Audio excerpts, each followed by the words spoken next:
บายดีทุกคนเมื่อนี้สิพาทุกคนไปเที่ยวตัวเมืองเนาะไปตลาดไปซื้อของสดพี่น้องปะไปเด้อทุกคนมื้อนี้อย่าขับไว้แล้วเด้อทุกคน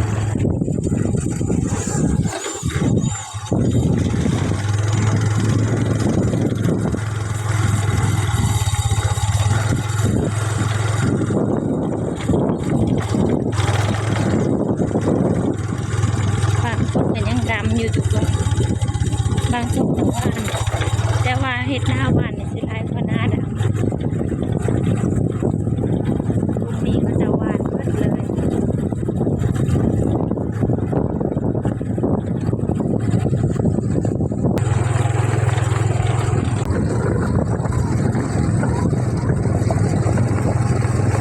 อันนี้ก็เป็นหนทางแต่นาลินขึ้นไปหาบ้านเนาะ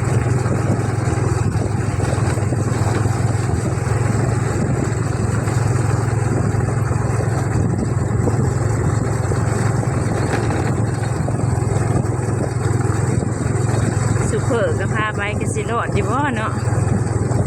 ซุปเปอร์ก็บ่เคยเข้าในเมืองพี่น้อง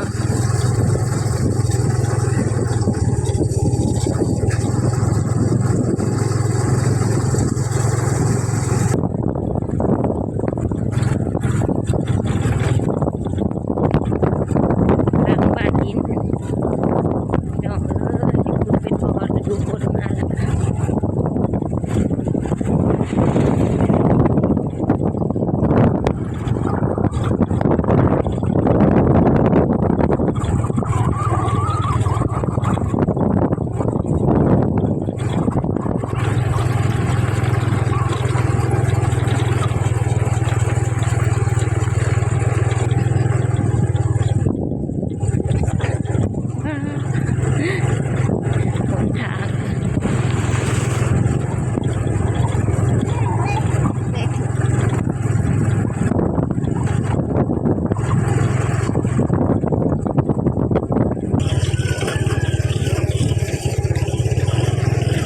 หนทางกับพี่น้อง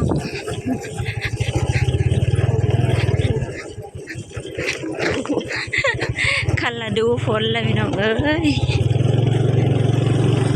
บ่อยากสิว่าโลดเลือกหนทางโลดกับลังเทือกกับไปจนบ่ได้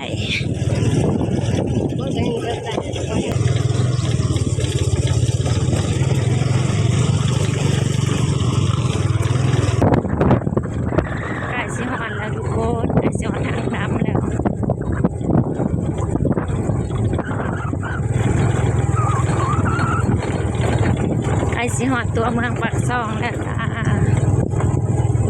แต่ว่ารถบ้านสลิดบ่ค่อยหลายเด้อทุกคนบ่ค่อยหลายคือบ้าน FC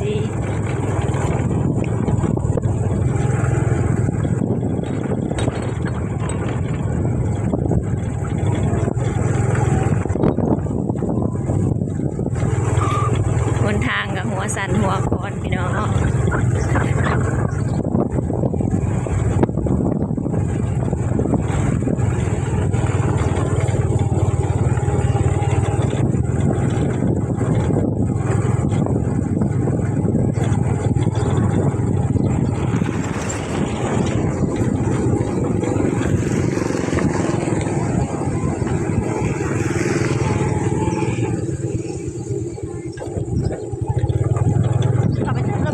ข้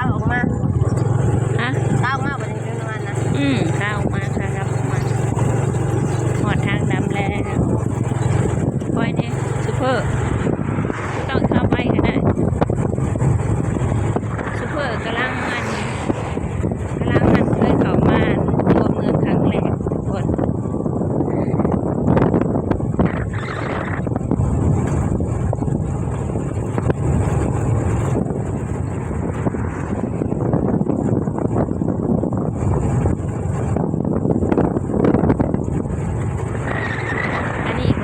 ตัวเมืองปากซอง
เป็นย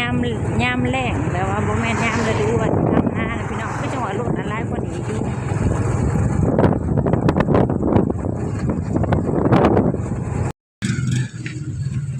สุโภคกับพากายหาตลาดเพิ่นบ่ค่อยได้เข้ามาเนาะกำลังป้าพี่น้องขนมในบ้านพี่น้องมีอยู่บ่พี่น้อง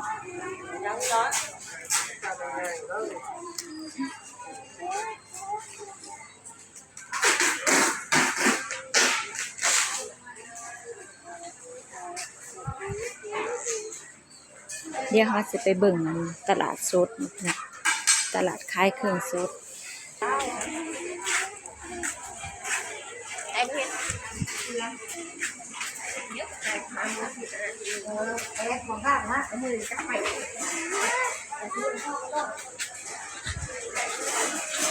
ันนี้เป็นห้างขายเครื่องของใส่ของซอยนะพี่น้องถั่ว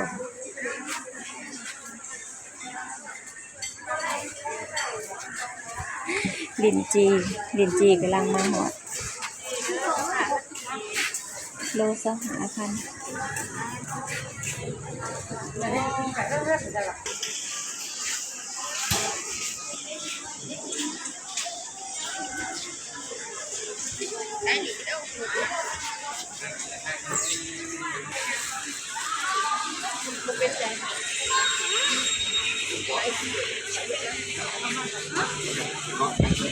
อันแรกจังหวะให้เอาสีดำมันขี่แล้วมันเห็นแต่หนังในของสีน่ะ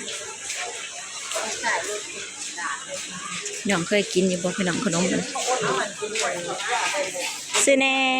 เอา10,000หน่อยบ่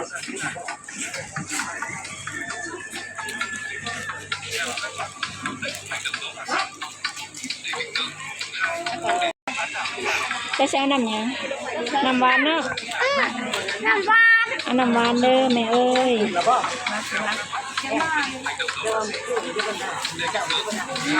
ขนมมันนี่นะแซ่บเลยพี่น้องจะลิ้นกับมาก่อนซองน้ำบ่พลาดซื้ออยู่ฟูเถื่อ10,000 กีบ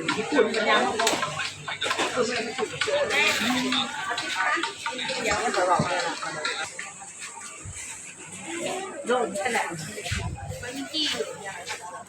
จริงๆแล้วต้องหาอันนี้ได้ค่ะเอาถึงโลนะจะมวยถึงโลเราพันนำสิลาเป็นเมสเกินจีกำลังมาหอดเนาะมาแต่เก่าก็บ่เห็นแต่ว่ามามื้อนี้น่ะหลายกันแล้ว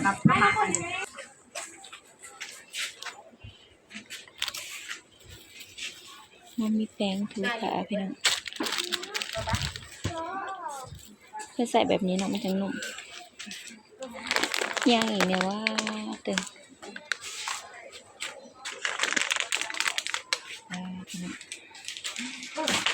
ซาบวันเลยเมื่อวานอันนี้สิเป็นโซนเครื่องใส่เครื่องสำอางนะครับ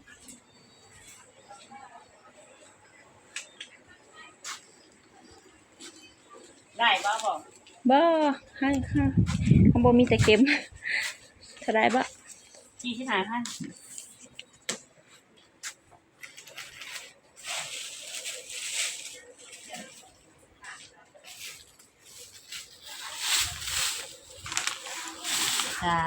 4 4 45ขอบใจเด้อ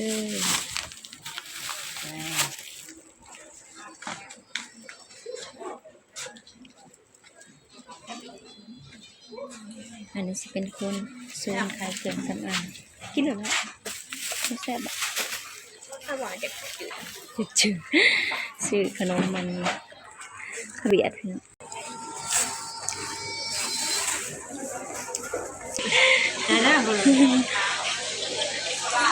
เดี๋ยวอันไปซื้อในตัวดินก็เลิกขายอย่างนี้แล้ว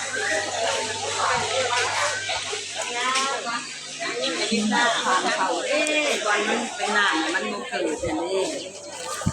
ปุ้งเท่าไรปุ่นได้ลูกเขาปุ่นเลยเท่าไรบอก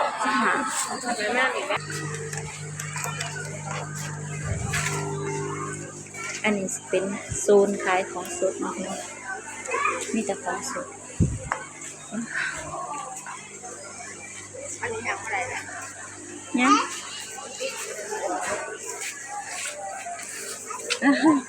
ยังบ่ได้กับพื้น ในนี้เลยหมูบอสินโลกุ้งโล อย่านาก็เป็นเข่งทุกคน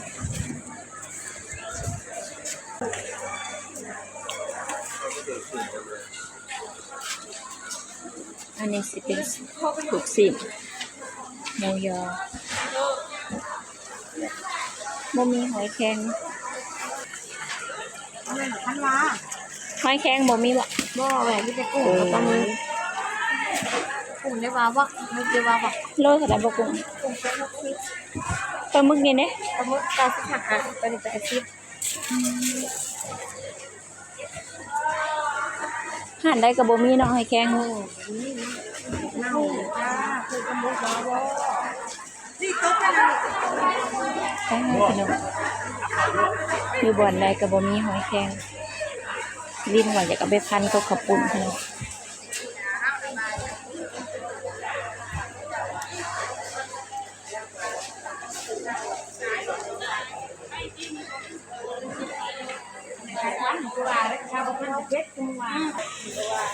ทงเท่าใดบ่ผักกะหล่ำกะหล่ำเนาะของละ10,000กีบก็ซื้อไปซื้ออันนี้พอซื้อได้5วันเนาะ คุณก็ถือดูหันนักคือบอก นัก เมื่อนั้นมันลายเนี่ย ของละ สุด 10,000 แดงหนึ่งครั้งอีหยังดอนนุ่งวาวบ่ดอนบ่ได้กับเบ้าได้ไม่ได้ขาย6 มัดนึงเนาะเอาตัวแดงปีกไก่ เฮาเอา20,000ได้อยู่บ่ ได้ เฮาเอา20,000 มาพี่ไทยนี่บันนี้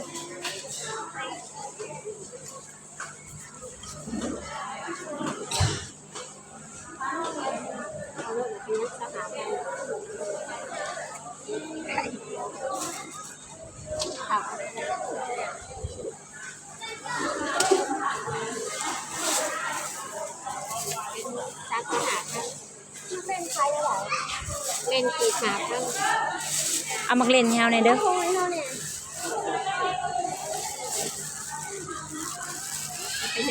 เอามักเล่น5,000 ติดไป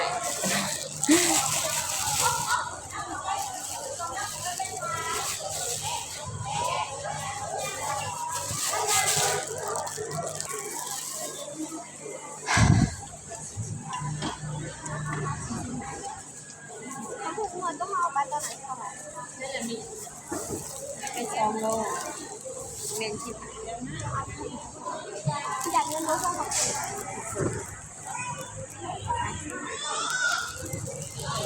เราเลย10,000นะคะ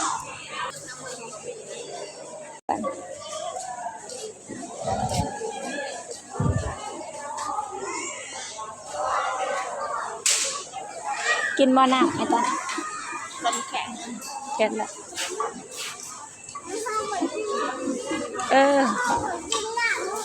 โดยซื้อน้ำโอวัลตินแน่ขายให้น้อง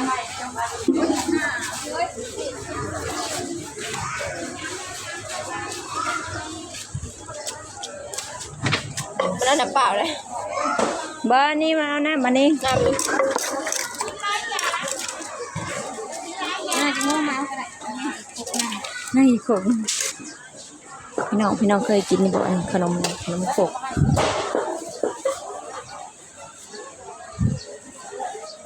ก็มีมักตีเราคนเนาะ ซื้อขนมมานี่แน่10,000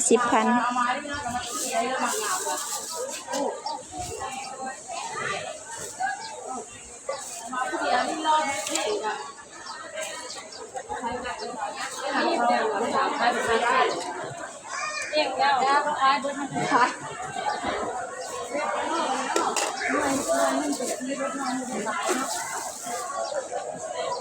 10,000 กีบเท่ากับ20 บาทพี่น้องพอซื้อเดี๋ยวเราสิไปซื้อน้ำเนาะ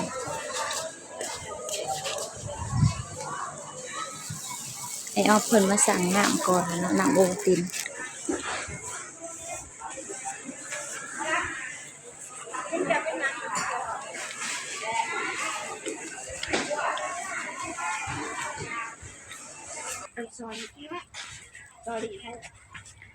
อันนี้สิเป็นโซนขายเสื้อผ้าพี่น้อง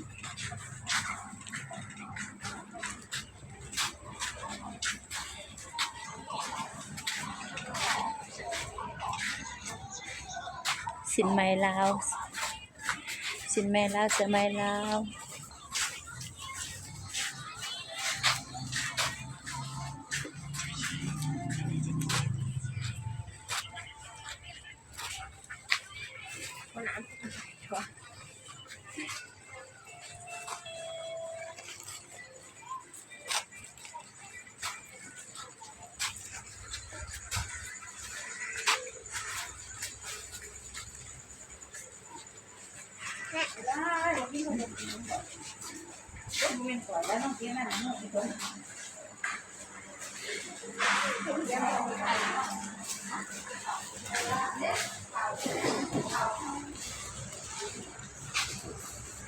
อันนี้เป็นอาหารไทยคำ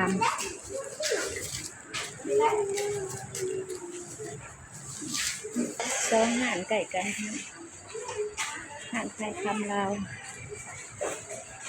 เป็นอย่างบ่ไทยฮะออกมาแล้วพี่น้อง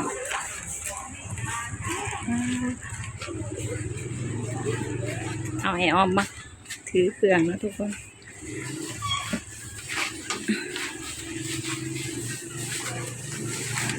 เจ็บเต้นออกมา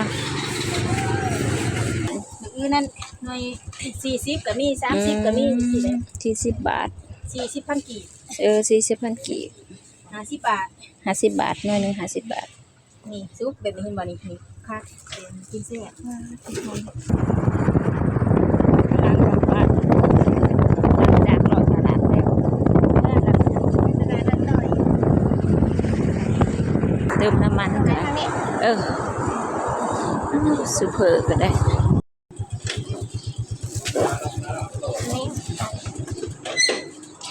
50,000เด้อจ้ะเอา50,000จอดใกล้ก็ได้ผู้จอดก็ได้เอา50,000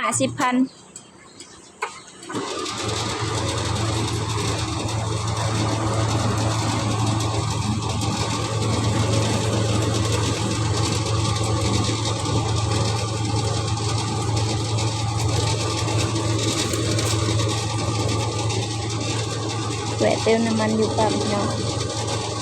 เติมน้ำมันอยู่ปั๊มสิได้เลย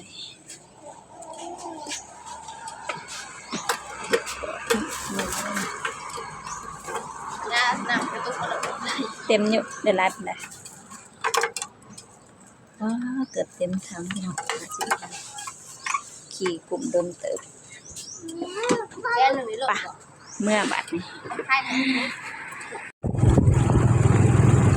ไปซื้อข้าวปุ้นพี่น้องไปหอดตลาดเขาบอกซื้อปุ้นอยู่ตลาดโลนึง15,000มาซื้ออยู่บ้านเฮาโล12,000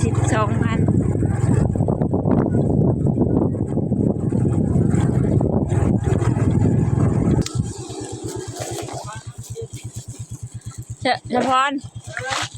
ถ้าได้ไปหาปลาช่อนยังบ่ซื้อปลาช่อนเฮามาซื้อพี่เอา2 โลถ้าว่ากระปุ่นอยู่ปลาช่อนมันบ่อยากหั่น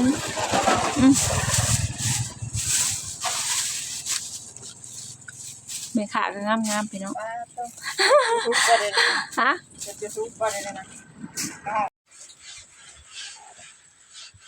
มาหอดเที่ยงแล้วพี่น้องเอาตลาดก็ไปหาซื้อของใส่ของซอยพี่น้องประจำวันเป็นแถบสบู่ยาสระผมและก็สิเป็นเอาไปซื้อของกินเล็กๆน้อยๆถ้าผู้ใดมักคลิปนี้ก็อย่าลืมกดไลค์กดแชร์กดติดตามคอมเมนต์และกดกระดิ่งเพื่อแจ้งเตือนอีกทีต่อไปสำหรับคลิปนี้สบายดีบ๊ายบาย